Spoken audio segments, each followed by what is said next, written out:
Friends, welcome to Kavya Nayana cooking channel. ನಾನು ಸುಷ್ಮಾ. ಬನ್ನಿ, ಇವತ್ತು 1 ಕಪ್ ಕಡಲೆ ಹಿಟ್ಟು ಹಾಗೆ 1 ಕಪ್ ರವೆನ ಬಳಸಿ ನಾನು ಲಾಡುನ ಮಾಡಿ ತೋರಿಸ್ತಾ ಇದ್ದೀನಿ.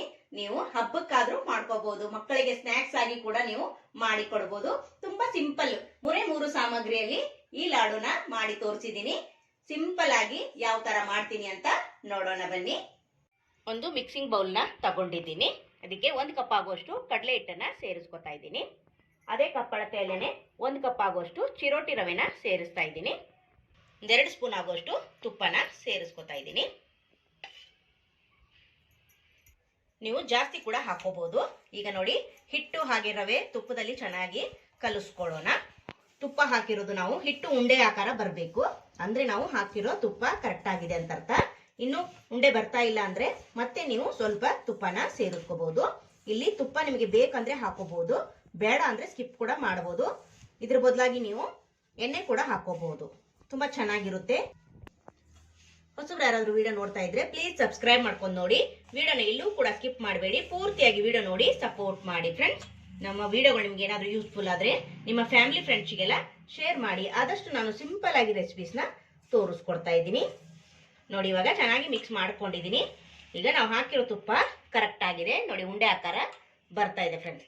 ಇವಾಗ ಸ್ವಲ್ಪ ಸ್ವಲ್ಪ ನೀರು ಹಾಕೊಂಡು ಇದನ್ನ ಚಪಾತಿ ಹಿಟ್ಟಿಗಿಂತ ಸ್ವಲ್ಪ ಗಟ್ಟಿಯಾಗಿ ನಾದ್ಕೊಳ್ಳೋಣ. ನೀವಿಲ್ಲಿ ಕಾಯಿಸಿ ಆರಿಸಿರೋ ಹಾಲನ್ನು ಕೂಡ ಹಾಕೊಂಡು ನಾದ್ಕೋಬಹುದು. ನಾನಿಲ್ಲಿ ನೀರನ್ನ ಹಾಕೊಂಡು ನಾದ್ಕೋತಾ ಇದ್ದೀನಿ. ಸಾಫ್ಟ್ ಆಗಿನೇ ನಾದ್ಕೊಳ್ಳಿ. ನೋಡಿ, ಇವಾಗ ಇಷ್ಟು ಗಟ್ಟಿಯಾಗಿ ನಾದ್ಕೊಂಡಿದ್ದೀನಿ. ಒಂದು 5 ನಿಮಿಷ ಬಿಡೋಣ. ಇದನ್ನ ಒಂದು ತಟ್ಟೆನ ಮುಚ್ಚಿ ನಾನೊಂದು 5 ನಿಮಿಷ ಬಿಡ್ತೀನಿ. ಒಂದು 5 ನಿಮಿಷ ಹಿಟ್ಟು ನೆನೆಯವರೆಗೂ ನಾವಿಲ್ಲಿ ಬೆಲ್ಲದ ನೀರನ್ನ ಕಾಯಿಸ್ಕೊಳ್ಳೋಣ. ನೋಡಿ, ಇವಾಗ 1 ಕಪ್ ಆಗುವಷ್ಟು ಬೆಲ್ಲನ ಹಾಕೋತಾ ಇದ್ದೀನಿ. 1 ಕಪ್ಪು ರವೆ, 1 ಕಪ್ಪು ಕಡಲೆ ಹಿಟ್ಟು ಹಾಗೆ 1 ಕಪ್ ಅಷ್ಟು ಬೆಲ್ಲನ ಹಾಕೋತಾ ಇದ್ದೀನಿ. ಸಮ ಪ್ರಮಾಣದಲ್ಲಿ ಹಾಕೋತಾ ಇದ್ದೀನಿ. ಹಾಗೆ ಇಲ್ಲಿ ಅರ್ಧ ಕಪ್ ಆಗುವಷ್ಟು ನೀರನ್ನ ಸೇರಿಸ್ಕೊಂಡು ಇಲ್ಲಿ ಬೆಲ್ಲನ ಕರಗಿಸ್ಕೊಂತೀನಿ. ಸ್ವಲ್ಪ ಅಂಟು ಪಾಕ ಬಂದ್ರೆ ಸಾಕು, ಇಲ್ಲೇನು ಗಟ್ಟಿ ಪಾಕ ಬರೋದೇನು ಬೇಡ. ಇವಾಗ ಚೆನ್ನಾಗಿ ನಾವು ಬೆಲ್ಲನ ಕರಗಿಸ್ಕೊಳ್ಳೋಣ. ನೋಡಿ, ಬೆಲ್ಲದ ನೀರು ಚೆನ್ನಾಗಿ ಕುದಿತಾ ಇದೆ. ಅಂಟು ಪಾಕ ಬಂದ್ರೆ ಸಾಕು. ಮುಟ್ ನೋಡಿದ್ರೆ ಅಂಟ್ತಾ ಇದ್ರೆ ಸಾಕಾಗುತ್ತೆ, ಜಾಸ್ತಿ ಗಟ್ಟಿ ಕೂಡ ಮಾಡ್ಕೋಬೇಡಿ. ಇವಾಗ ಇದು ಕಲ್ಲೆಲ್ಲ ಇರುತ್ತಲ್ವಾ, ಕಲ್ಲು ಕಸರು ಎಲ್ಲ ಇರುತ್ತೆ, ಇದನ್ನ ಸೋಸ್ಕೊಂಡ್ಬಿಡೋಣ ಒಂದು ಬೌಲ್ಗೆ. ನೋಡಿ, ನೀವು ಚೆನ್ನಾಗಿರೋ ಬೆಲ್ಲ ತಗೊಂಡ್ರೆ ಸೋಸೋದೇನ ಅವಶ್ಯಕತೆ ಇರಲ್ಲ. ಹಾಗೆ ನೀವು ಸಕ್ಕರೆ ಕೂಡ ತಗೋಬಹುದು. ನೋಡ್ತಾ ಇದ್ರೆ ಎಷ್ಟೊಂದು ಗಲೀಜಿದೆ. ಇದನ್ನ ಸೋಸ್ಕೊಂಡು ಇದನ್ನ ಪಕ್ಕಕ್ಕೆ ಎತ್ತಿಟ್ಕೊಂತೀನಿ. ನೋಡಿ, ಒಂದು 5 ರಿಂದ 10 ನಿಮಿಷ ಬಿಟ್ಟಿದ್ದೆ. ಇವಾಗ ನಾನು ಸ್ವಲ್ಪ ಉಳ್ಳಿನ ತಗೊಂತೀನಿ. ಸ್ವಲ್ಪ ದಪ್ಪದಾಗಿನೇ ಉಳ್ಳಿನ ತಗೊಂತೀನಿ. ನೋಡಿ, ಈ ಸೈಜಲ್ಲಿ ನಾನು ಉಳ್ಳಿನ ತಗೊಂಡಿದ್ದೀನಿ. ನೋಡಿ, ನಾನು ಈ ಸೈಜಲ್ಲಿ 3 ಉಂಡೆನ ಮಾಡಿ ಇಟ್ಕೊಂಡಿದ್ದೀನಿ. ಇವಾಗ ಇದನ್ನ ಲಟ್ಟಿಸ್ಕೊಳ್ಳೋಣ ಬನ್ನಿ. ಶೀಟ್ಗೆ ಸ್ವಲ್ಪ ತುಪ್ಪನ ಹಾಕೋತಾ ಇದ್ದೀನಿ. ಇವಾಗ ಇದ್ರ ಮೇಲೆ ಲಟ್ಟಿಸ್ಕೊಳ್ಳೋಣ. ನೀವು ಮನೆ ಮೇಲೆ ಕೂಡ ಲಟ್ಟಿಸ್ಕೋಬಹುದು. ಆದಷ್ಟು ತೆಳ್ಳಗೆನೆ ಲಟ್ಟಿಸ್ಕೊಳ್ಳಿ. ನೋಡಿ, ಈ ತರ ಎಷ್ಟು ಸಾಧ್ಯ ಆಗುತ್ತೋ ಅಷ್ಟು ತೆಳ್ಳಗೆನೆ ಲಟ್ಟಿಸ್ಕೋತಾ ಬನ್ನಿ. ಈ ತರ ಒಡೆದ್ರೆ ಏನು ಪರವಾಗಿಲ್ಲ, ಚಿಂತೆ ಮಾಡಕ್ ಹೋಗ್ಬೇಡಿ.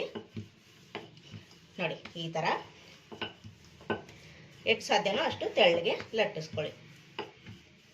ಒಲೆ ಮೇಲೆ ತವ ಕೂಡ ಇಟ್ಕೊಂಡಿದ್ದೀನಿ, ಬಿಸಿ ಆಗಿದೆ. ಈಗ ಸ್ವಲ್ಪ ತುಪ್ಪನ ಈ ತರ ಸ್ಪ್ರೆಡ್ ಮಾಡ್ಕೊಳ್ಳೋಣ. ನೋಡಿ, ಈ ತರ ಹಾಕೊಂಡಿದ್ದೀನಿ. ನೋಡಿ, ಇದನ್ನ ಚೆನ್ನಾಗಿ ನಾವು ಬೇಯಿಸ್ಕೋಬೇಕು. ನೀವಿಲ್ಲ ಅಂದ್ರೆ ಉಂಡೆ ಉಂಡೆ ಮಾಡಿ ಎಣ್ಣೆಯಲ್ಲಿ ಕೂಡ ಫ್ರೈ ಮಾಡ್ಕೋಬಹುದು. ನಾನಿಲ್ಲಿ ತವ ಮೇಲೆ ಫ್ರೈ ಮಾಡ್ಕೋತಾ ಇದ್ದೀನಿ. 2 ಕಡೆ ಸ್ವಲ್ಪ ಸ್ವಲ್ಪ ತುಪ್ಪನ ಸವರಿ ಇದನ್ನ ಚೆನ್ನಾಗಿ ಬೇಯಿಸ್ಕೊಂತೀನಿ. ನೋಡಿ, 2 ಕಡೆ ಈ ತರ ಪ್ರೆಸ್ ಮಾಡಿ ಮಾಡಿ ಚೆನ್ನಾಗಿ ನಾವು ಬೇಯಿಸ್ಕೋಬೇಕು. ನೋಡಿ, ಈ ತರ ನೋಡಿ, ಈ ತರ ಕಲರ್ ಬರಬೇಕು. ನೋಡಿ, ಈ ತರ ಚೆನ್ನಾಗಿ ನಾವು ಬೇಯಿಸ್ಕೋಬೇಕು. ಇವಾಗ ಇದಾಗಿದೆ. ಇವಾಗ ಇನ್ನು 2 ಉಂಡೆ ಇದೆಯಲ್ಲ, ಇದೇ ತರನೇ ರೊಟ್ಟಿನ ಮಾಡ್ಕೊಂತೀನಿ. ಅದು ನೋಡಿ, ನಾನು ಬೇಯಿಸಿ ತಣ್ಣಗಾಗೋದಕ್ಕೆ ಬಿಟ್ಟಿದ್ದೆ. ಇವಾಗ ಇದನ್ನ ಸಣ್ಣದಾಗಿ ಈ ತರ ಕೈಯಲ್ಲಿ ನೋಡಿ ಈ ತರ ಮಾಡ್ಕೊಳ್ಳೋಣ.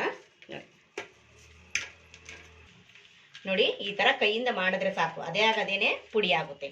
ನೋಡ್ತಾ ಇದ್ದೀರಾ, ಇದೇ ತರನೇ ಉಳಿದಿದ್ದ 2 ರೊಟ್ಟಿನೂ ಕೂಡ ನೋಡಿ ಈ ತರ ಪುಡಿ ಮಾಡಿ ಇಟ್ಕೊಂಡಿದ್ದೀನಿ. ಇದನ್ನು ಕೂಡ ಇದ್ರ ಜೊತೆಗೆ ಸೇರಿಸ್ಕೊಂಡು ಇವಾಗ ಇದನ್ನೆಲ್ಲವನ್ನು ನಾವು ಮಿಕ್ಸಿ ಜಾರಿಗೆ ಹಾಕೊಳ್ಳೋಣ. ತರಿತರಿಯಾಗಿ ಪುಡಿ ಮಾಡ್ಕೋಬೇಕು. ರವೆ ತರ ನಾವು ಇದನ್ನ ಪೌಡರ್ ಮಾಡ್ಕೋಬೇಕು. ನೋಡಿ, ಇವಾಗ ಅದೇ ಬೌಲ್ಗೆನೆ ಹಾಕೋತಾ ಇದ್ದೀನಿ. ನೋಡಿ, ಎಷ್ಟು ಪುಡಿ ಪುಡಿ ಆಗಿದೆ ಅಂತ. ರವೆ ತರ ಆಗ್ಬೇಕು ಫ್ರೆಂಡ್ಸ್. ನೋಡ್ತಾ ಇದ್ದೀರಾ, ನೋಡಿ ನೋಡಿ ನೋಡಿ ಇವಾಗ ಇದಕ್ಕೆ ನಾನು ಏಲಕ್ಕಿ ಪುಡಿನ ಹಾಕೋತಾ ಇದ್ದೀನಿ. ಈಗ ಚೆನ್ನಾಗಿ ಒಂದ್ಸತಿ ಮಿಕ್ಸ್ ಮಾಡ್ಕೊಳ್ಳೋಣ. ಚಿಕ್ಕದು ಒಂದು ಬಾಣಲಿನ ಇಟ್ಕೊಂಡಿದ್ದೀನಿ. 1-2 ಸ್ಪೂನ್ ಆಗುವಷ್ಟು ತುಪ್ಪನ ಸೇರಿಸ್ಕೊತಾ ಇದ್ದೀನಿ. ತುಪ್ಪ ನಿಮಗೆ ಆಪ್ಷನಲ್, ಎಷ್ಟು ಬೇಕೋ ಅಷ್ಟು ಹಾಕೋಬಹುದು ನೀವು. ತುಪ್ಪ ಚೆನ್ನಾಗಿ ಕರಗಲಿ. ಡ್ರೈ ಫ್ರೂಟ್ಸು ಹಾಕೊಳ್ಳೋಣ. ನಾನಿಲ್ಲಿ ಬಾದಾಮಿನ ಸ್ವಲ್ಪ ಕಟ್ ಮಾಡಿ ಸೇರಿಸ್ಕೊತಾ ಇದ್ದೀನಿ. ಹಾಗೆ ಇಲ್ಲಿ ಪಂಪ್ಕಿನ್ ಸೀಡ್ಸ್ ಅನ್ನ ಹಾಕೋತಾ ಇದ್ದೀನಿ, ಕುಂಬಳಕಾಯಿ ಬೀಜ. ನಿಮಗೆ ಬೇಕಾದ್ರೆ ಬೇರೆ ಡ್ರೈ ಫ್ರೂಟ್ಸು ಕೂಡ ನೀವು ಹಾಕೋಬಹುದು. ನೋಡಿ ಇವಾಗ ತುಪ್ಪದಲ್ಲಿ ಚೆನ್ನಾಗಿ ನಾವು ಇವೆರಡೂ ಫ್ರೈ ಮಾಡ್ಕೊಳ್ಳೋಣ. ದ್ರಾಕ್ಷಿ ಕೂಡ ಹಾಕೋಬಹುದು ನೀವು, ಗೋಡಂಬಿ ಕೂಡ ಹಾಕೋಬಹುದು ಫ್ರೆಂಡ್ಸ್. ಬೇರೆ ಡ್ರೈ ಫ್ರೂಟ್ಸ್ ಎಲ್ಲ ನಿಮಗೆ ಇಷ್ಟಾನುಸಾರವಾಗಿ ಯಾವ್ದಾದ್ರೂ ನೀವು ಹಾಕೋಬಹುದು. ಇವಾಗ ಚೆನ್ನಾಗಿ ಇದನ್ನ ಫ್ರೈ ಮಾಡ್ಕೊಳ್ಳೋಣ. ತುಪ್ಪದಲ್ಲಿ ಫ್ರೈ ಮಾಡ್ಕೊಂಡಿರೋ ಡ್ರೈ ಫ್ರೂಟ್ಸ್ನೆಲ್ಲ ಹಾಕೊಳ್ಳೋಣ ಈ ಹಿಟ್ಟಿಗೆನೆ. ಚೆನ್ನಾಗಿ ಒಂದ್ಸತಿ ನೋಡಿ ಮಿಕ್ಸ್ ಮಾಡ್ಕೊಳ್ಳೋಣ. ಬಿಸಿ ಇರುತ್ತೆ, ಅದಕ್ಕೋಸ್ಕರ ಕೈ ಸುಟ್ಟೋಗುತ್ತೆ. ಸ್ಪೂನಿಂದ ಈ ತರ ಮಿಕ್ಸ್ ಮಾಡ್ಕೊಳ್ಳಿ. ಇವಾಗ ನಾನು ಬೆಲ್ಲದ ನೀರನ್ನ ಸೋಸಿ ಇಟ್ಕೊಂಡಿದ್ದೀನಲ್ಲ, ಅದನ್ನ ಸ್ವಲ್ಪ ಸ್ವಲ್ಪನೇ ಹಾಕೊಂಡು ಕಲಿಸ್ಕೊಳ್ಳೋಣ. ಒಂದೇ ಸತಿ ಹಾಕೊಳ್ಳಕ್ ಹೋಗ್ಬೇಡಿ, ಸ್ವಲ್ಪ ಸ್ವಲ್ಪನೇ ಹಾಕೊಂಡು ನಾವಿಲ್ಲಿ ಈ ತರ ಮಿಕ್ಸ್ ಮಾಡ್ಕೋಬೇಕು. ನಾನು ಕಾಯಿಸಿ ಇಟ್ಕೊಂಡಿರೋ ಬೆಲ್ಲದ ನೀರನ್ನೆಲ್ಲವನ್ನು ಹಾಕೊಂಡು ನೋಡಿ ಈ ತರ ಚೆನ್ನಾಗಿ ಕಲಸಿ ಇಟ್ಕೊಂಡಿದ್ದೀನಿ.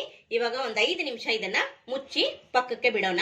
ಯಾಕಂದ್ರೆ ರವೆ ಚೆನ್ನಾಗಿ ಬೆಲ್ಲದಲ್ಲಿ ಅರಳಬೇಕು. ಅರಳಿ ಇನ್ನೂ ಗಟ್ಟಿ ಆಗುತ್ತೆ, ನಮ್ಗೆ ಉಂಡೆ ಹದಕ್ಕೆ ಅವಾಗ ಬರುತ್ತೆ. ಅವಾಗ ನಾವು ಉಂಡೆನ ಮಾಡ್ಕೋಬಹುದು. 5ರಿಂದ 10 ನಿಮಿಷ ಇದನ್ನ 10 ನಿಮಿಷ ಬಿಟ್ಟಿದ್ದೆ. ನೋಡಿ ಚೆನ್ನಾಗಿ ಬೆಲ್ಲದ ನೀರೆಲ್ಲ ರವೆ ಎಳ್ಕೊಂಡು ನೋಡಿ ಎಷ್ಟು ಸಾಫ್ಟ್ ಆಗಿದೆ ಅಂತ ನೋಡ್ತಾ ಇದ್ದೀರಾ. ಇವಾಗ ಇದನ್ನ ನಮ್ಗೆ ಯಾವ ಸೈಜ್ ಬೇಕೋ ಆ ಸೈಜ್ ಅಲ್ಲಿ ನಾವು ಉಂಡೆನ ಮಾಡ್ಕೋಬಹುದು. ತುಂಬಾ ಸಾಫ್ಟ್ ಆಗಿ ಬರುತ್ತೆ. ನೀವು ಇದನ್ನ 1 ವಾರದವರೆಗೂ ಸ್ಟೋರ್ ಮಾಡಿ ಇಟ್ಕೋಬಹುದು. ನೋಡ್ತಾ ಇದ್ದೀರಾ ಯಾವ ತರ ಆಗಿದೆ ಅಂತ. ತುಂಬಾ ಅಂದ್ರೆ ತುಂಬಾ ಚೆನ್ನಾಗಿ ಬಂದಿದೆ. ನೋಡಿ ಎಲ್ಲಾ ಲಾಡುನ ಮಾಡಿ ನಾನು ಪ್ಲೇಟ್ ಅಲ್ಲಿ ಇಟ್ಕೊಂಡಿದ್ದೀನಿ. ಎಷ್ಟು ಸಾಫ್ಟ್ ಆಗಿ ಬಂದಿದೆ ಅಂದ್ರೆ ತುಂಬಾ ಚೆನ್ನಾಗಿದೆ. ಈ ತರ ಮಕ್ಕಳಿಗೆ ಲಂಚ್ ಬಾಕ್ಸ್ ಅಲ್ಲಿ ನೀವು ಮಾಡಿ ಕೊಟ್ರೆ ಕೂಡ ತುಂಬಾ ಇಷ್ಟಪಟ್ಟು ತಿಂತಾರೆ. 1 ವಾರದವರೆಗೂ ನೀವು ಸ್ಟೋರ್ ಮಾಡಿ ಇಟ್ಕೋಬಹುದು. ತುಂಬಾ ಚೆನ್ನಾಗಿರುತ್ತೆ. ನೀವು ಕೂಡ ಒಂದ್ಸತಿ ಟ್ರೈ ಮಾಡಿ ನೋಡಿ, ನಿಮ್ಗೂ ಕೂಡ ಇಷ್ಟ ಆಗುತ್ತೆ. ನಮ್ಮ ವಿಡಿಯೋ ನಿಮಗೆ ಇಷ್ಟವಾದಲ್ಲಿ ಪ್ಲೀಸ್ ಲೈಕ್ ಮಾಡಿ, ಶೇರ್ ಮಾಡಿ, ಕಮೆಂಟ್ ಮಾಡಿ, ಸಬ್ಸ್ಕ್ರೈಬ್ ಮಾಡ್ಕೊಳ್ಳಿ. ನಮ್ಮ ವಿಡಿಯೋ ನೋಡಿದ್ದಕ್ಕಾಗಿ ನಿಮ್ಮೆಲ್ಲರಿಗೂ ಧನ್ಯವಾದಗಳು. Thank you for watching. ನಮಸ್ಕಾರ ಫ್ರೆಂಡ್ಸ್.